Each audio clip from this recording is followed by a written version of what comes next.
ค่ะพี่น้องป้องปายสุขคนวันนี้เราจะมาทำรายการผัดเผ็ดถั่วเจ้าค่ะอันดับแรกนะเจ้าค่ะมีถั่วเจ้าค่ะพริกแกงเผ็ดหมู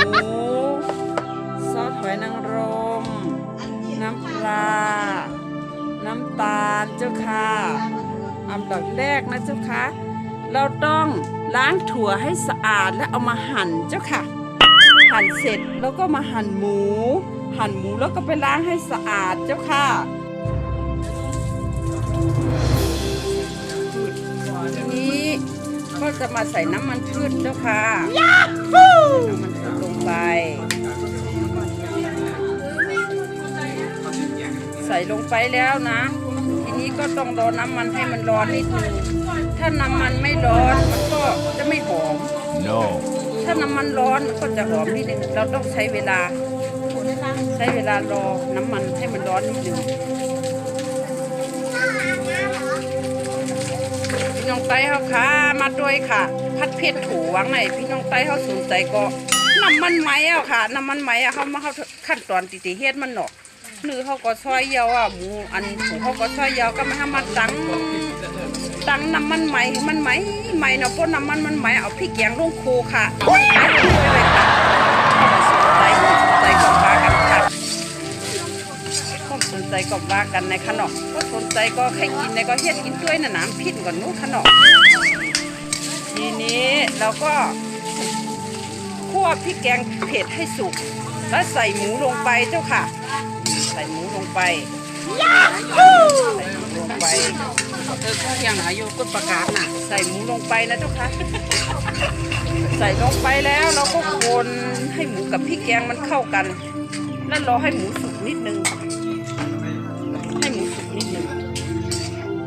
เอาพริกแกงลงอ่ะค่ะก็แม่ไปพริกแกงลงก็ไม่ไปให้เนื้อสุกอินในขนมก็แม่ไปเนื้อสุกอินหวานก็เนื้อสุกก็มันหวานนั่นนะคะน้ำมันจะออกมึนๆนั่นนะก็เนื้อสุกก็มันได้หวานมันได้หอมนะขนมมีน้องไต้ก็เราสนใจในลองเฮ็ดกินด้วยค่ะมันหวานในขนมก็ถูกใจไหนก็โคตรไรก็เชฟปันอินค่ะไหนเนาะโคตรไรก็เชฟปันผมถูกใจก็เย้าค่ะก็ผัดเผ็ดถูนะเพราะว่าเอาพริกเขียงมันลงใส่เอาหมูหั่นในลงใส่ถุงหั่นในได้มันแจ่มค่ะเพราะว่าถ้วยมันเพราะว่ามันใส่จ้ำกันอะไรมันจะให้อะไรรสชาติมันหวานนะคะเนาะมันจะทำให้มือล่ะมันหวานนะเนื้อหมูมันจะมือนะเพราะมันชุกเตะหน่อถูมันชุกเนื้อชุกไหนค่ะแต่ว่าเพราะว่าไปเนื้อหมูชุกพริกแกงชุกกะถุงลงใส่ในถุงในก็ใส่ให้มันแบบว่าก็ใส่มันนานเกินน่ะนะให้มันขึ้นให้มันดึงขึ้นขั้นเหมือนเปิ้นหวานน่ะเนาะดึงขึ้นขั้นนั้นเปิ้นหวานน่ะเหมือนหวานหอมเจ้าค่ะเปิ้นกินลูกพี่น้องกองฝ่ายสุขนมาเบิ่งเด้อวันนี้อากาศของอาหารบ้านไฟผัดเผ็ดถั่วเด้อเจ้าค่ะกินมันหอมห้อยๆเพิ่นแล้วใส่ถั่วลงไปเจ้าค่ะหมูใกล้สุกแล้วนะเจ้าค่ะใส่ถั่วลงไปนี่ใส่ลงไปใส่ถั่วค่ะพี่น้องใต้ค่ะก็อะไรสนใจก็อะไรก็แชร์ค่ะอะไรก็เลยใส่ถั่วใส่อันน้ำตาลใส่น้ำตาลค่ะใส่น้ำตาลย่าก็ใส่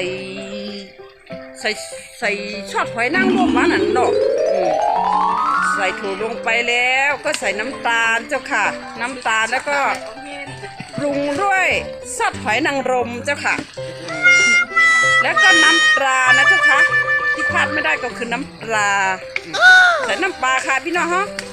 เมืองไทยได้บนห้องวันน้ำปลาในเนาะเมืองเขาเลยว่าหือแดมผู้ค้ากล่อมผู้ก่อนนะห้ามยามได้กินเมื่อเป็นด่วนมีน้ำปลาบ้างภาษาอังกฤษว่าซอสพริกภาษาอังกฤษบนห้องว่าซอสพริกทำไมใส่น้ำปลาย่อทำไมใส่รสลี่รสลี่ใส่อินรสลี่ในก็เมืองเขามีนี่ก็ขำหูนะแต่เมืองไทยบนห้องว่ารสลี่ในค่ะว่ะผงไก่ว่ะมึงเนาะเมืองเขาบนห้องว่าผงไก่ในค่ะว่าดี ใส่น้ำปลาเสร็จแล้วซอสหอยนางรมก็เสร็จแล้วนะเจ้าค่ะปรุงด้วยน้ำตาลเจ้าค่ะแล้วก็ส่งท้ายด้วยรสดีเจ้าค่ะส่งท้ายด้วยรสดีเมนูวันนี้นะเจ้าค่ะแค่นี้ก็เสร็จค่ะทำแบบง่ายๆเจ้าค่ะเมนูวันนี้ย่อค่ะพี่น้องไต้ฮะกูก็ย่อ ปันนี้ได้ เตรียมพร้อมแล้วนะครับ